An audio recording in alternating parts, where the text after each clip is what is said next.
Well, blessed ninth day of Christmas, and Happy New Year to all of you armed with your New Year's resolutions or revolutions, as the case may be. For some, it'd be quite revolutionary.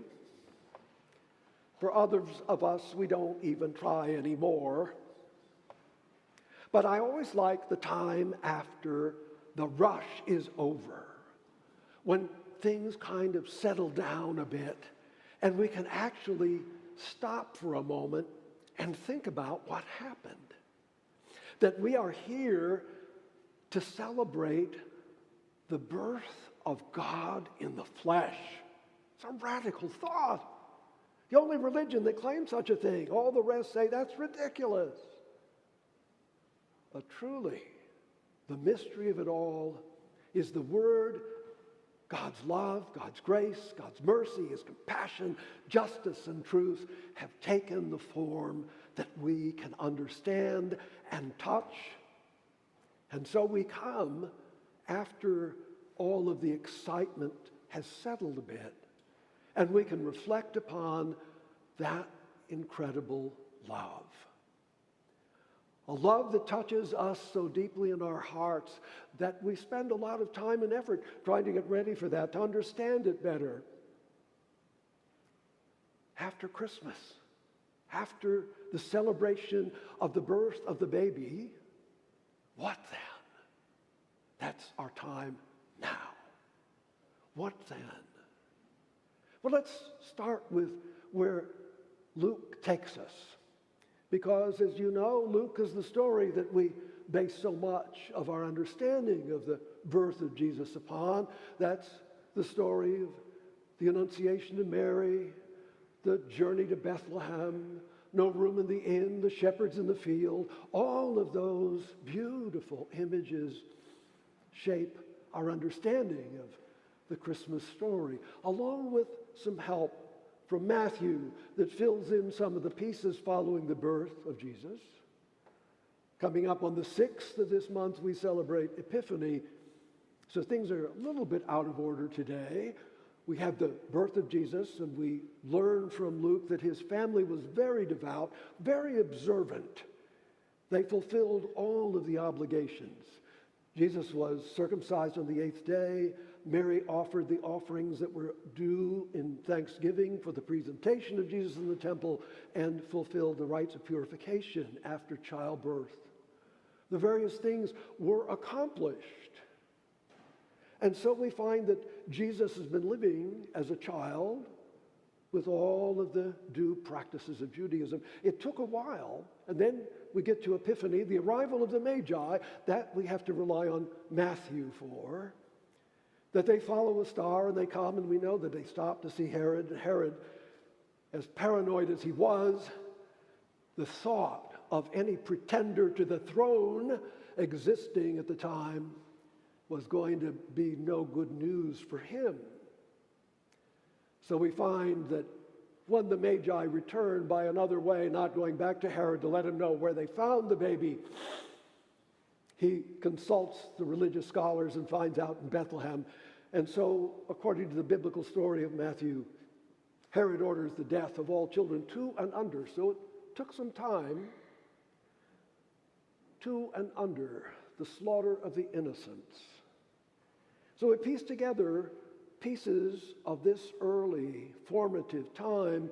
We also learn that as a result of the impending slaughter of the innocents, Joseph receives a dream from an angel that he needs to take the child and his mother and flee. They become refugees, fleeing to Egypt.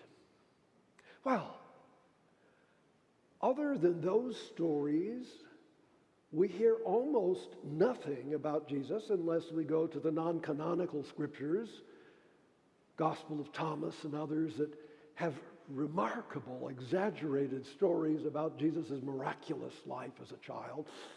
But other than these birth stories, we have only a few verses in Luke.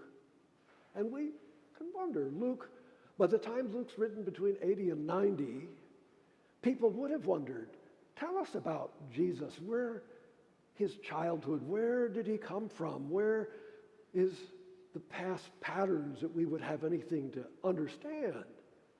So we get the fulfillment, we get the obligations being met of Jewish practice, but we also get a picture, this little key vignette in the second chapter, the last verses, where Jesus with his family goes, as it says, on an annual basis to Jerusalem to observe the Holy Passover. Well, they go, and according to the biblical scholars, they stayed probably about a week to fulfill the commitments and the celebration. They begin their journey home with the other townspeople that have come with them, possibly relatives. And it isn't until the end of the first day that Mary and Joseph discover that Jesus isn't with the other children. He isn't part of the crowd. I know that any of you that have children know that you would panic just like they did, all of a sudden realizing, well, where could he be? He must be back in Jerusalem. So they make the trip back, and they begin the search.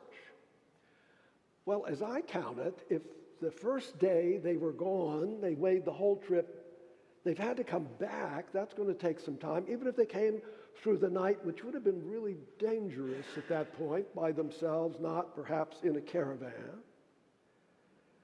And by the time they get back, they spend several days. I don't know if it's ever occurred to you, but I've often wondered, what did he do? I mean, where did he sleep? What did he eat? He went on for several days. I guess that Mary and Joseph would have gone back to the place they normally stayed when they came to Jerusalem, as they came annually. That would be a place to look, wouldn't it? First place to look is where you normally have hung out when you've been in the city. So they expected to find him there, but he wasn't there. And they look, place after place that they might begin to look, the marketplace or here or there or otherwise, and then they finally find him in the temple. I suppose it shouldn't be so curious that a young boy brought up in a very devout religious home where normative practices would have been preparing him very shortly, in fact, since he's 12 years old. Those of you who know something about Jewish practice, when a boy reaches 13 in Jewish tradition, he has become a bar mitzvah, a son of the commandments. What that literally means is he takes on moral responsibility for himself. No longer is he the responsibility of his parents for moral decisions. He becomes his own moral judge, responsible and accountable to the law, to the Torah. It is the Torah that he must study. It is that which will shape his life and his relationship with God. What we think of today as bar mitzvahs are huge parties. That's the last 100 years or so. But ancient Judaism honored the arrival of a young man at the time where he takes his own moral culpability. So here was Jesus at age 12, right on the brink of that major transition, on the threshold of taking his life and responsibility for it. And he is sitting in the temple discussing with Jewish scholars. Now, the country boy wouldn't be expected, even if he were faithful in going to the synagogue and perhaps even being taken over the last several years on more regular basis for study of the Torah, which is part of Jewish piety for men, especially devout men, to come and study and to struggle and wrestle with the text and come to understand God's call in life. But Jesus is in with the Jewish scholars, and he's asking questions and he's listening. We hear in Luke a very benign relationship between Jesus and the temple, not, at least initially, the kind of adversarial one. Jesus has great respect for the tradition that he's grounded in the roots of what is to happen here. Well, in come Mary and Joseph. They finally found him, and they said what most parents would say, "Why have you treated us like this? What's the matter with you? You've been such an obedient son. Here you all of a sudden disappearing. Your father and I have been looking for you everywhere in great anxiety." I was missing one time in a department store when I was about 8 years old. I was gone for about a half an hour. My mother was hysterical. I can assure you that if I answered, well, you should have known where to find me, I would have not had a nice experience.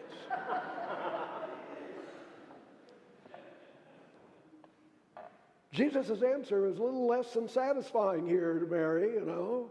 I don't think she was a happy lady when she finally found him. Every parent that's lost a child, you find you initially are so relieved to see them. You're so glad you hug them. And then you say, where did you go? But Jesus says, you should have known. Why were you searching for me? I had to be about my Father's concerns and affairs and business. Well, the rabbis comment that he's remarkably precocious, a young person who knows so much at such an age. They admired him and thought he was really someone to be looked up to for his age.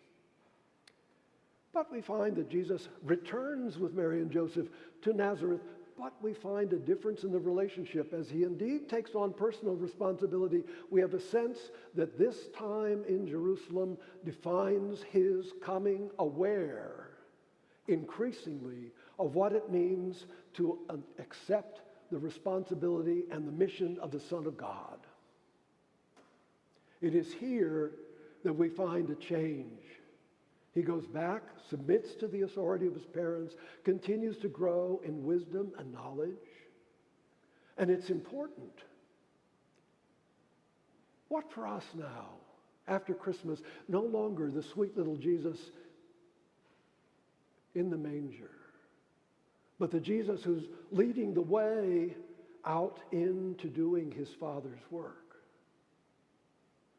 This is where we will find Jesus. Over the course of my ministry, I've had many people come to me and say, you know, I try to find ways to connect in deeper ways with God. I have trouble locating where God is. And I said, that's interesting, because what God tells us in Jesus is that he is about doing his Father's business. He is out in the world, no longer one who is limited, but one who can be in the place wherever there is compassion, mercy, justice, and love. There he is, already out into the field, touching lives that are broken and hurting. Jesus will be found among all who seek him. Whether it's on Wall Street, yes, God does have an interest in the wealthy as well as the poor. Remember Jesus eating with tax collectors and the privileged? In some cases, they may need more than the desperately poor. Jesus will be found in the encampments of the homeless.